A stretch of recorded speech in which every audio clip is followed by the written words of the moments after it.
Menschensohn, stimme ein Klagelied an über den König von Tyrus und sprich zu ihm, so spricht Gott der Herr. O du Siegel der Vollendung, voller Weisheit und vollkommener Schönheit. In Eden im Garten Gottes warst du, mit allerlei Edelsteinen warst du bedeckt, mit Sardis, Topas, Diamant, Chrysolit, Onyx, Jaspis, Saphir, Karfunkel, Smaragd und mit Gold. Deine kunstvoll hergestellten Tamburine und Flöten waren bei dir, am Tag deiner Erschaffung wurden sie bereitet.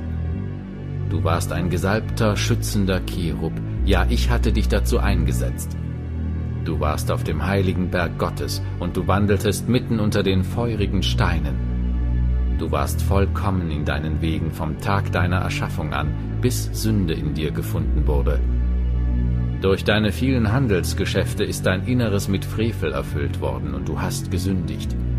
Darum habe ich dich von dem Berg Gottes verstoßen und dich, du schützender Cherub, aus der Mitte der feurigen Steine vertilgt. Dein Herz hat sich überhoben wegen deiner Schönheit. Du hast deine Weisheit um deines Glanzes willen verderbt. So habe ich dich auf die Erde geworfen und dich vor den Königen zum Schauspiel gemacht.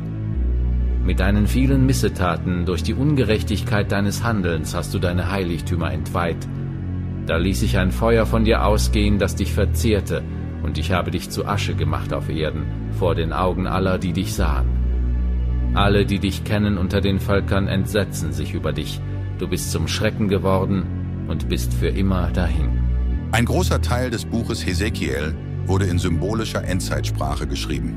In vielen Fällen werden bestimmte Wesenheiten wie Personen, Tiere und Gegenstände und lokale Ereignisse verwendet, um weiter gefasste kosmische und/oder historische Realitäten darzustellen und zu beschreiben. In Hesekiel 28, 1-10 sprach der Herr über den König von Tyrus als einen reichen und stolzen Herrscher, der nur ein Mensch war, aber behauptete, ein Gott zu sein und auf dem Thron der Götter zu sitzen. In Hesekiel 28, 12-19 wird diese historische Realität dann zu einer Analogie, um den ursprünglichen Fall Luzifers in den himmlischen Höfen zu beschreiben. So steht der König von Tyrus, der ein Mensch war und mitten im Meer lebte, nun für einen gesalbten, schützenden Cherub, der in Eden, dem Garten Gottes, und auf Gottes heiligem Berg lebt. Eine entscheidende Aussage in dem ganzen Bericht findet sich in Hesekiel 28,15, wo es heißt: Vollkommen warst du in deinen Wegen von dem Tag an, als du geschaffen wurdest, bis sich Unrecht an dir fand.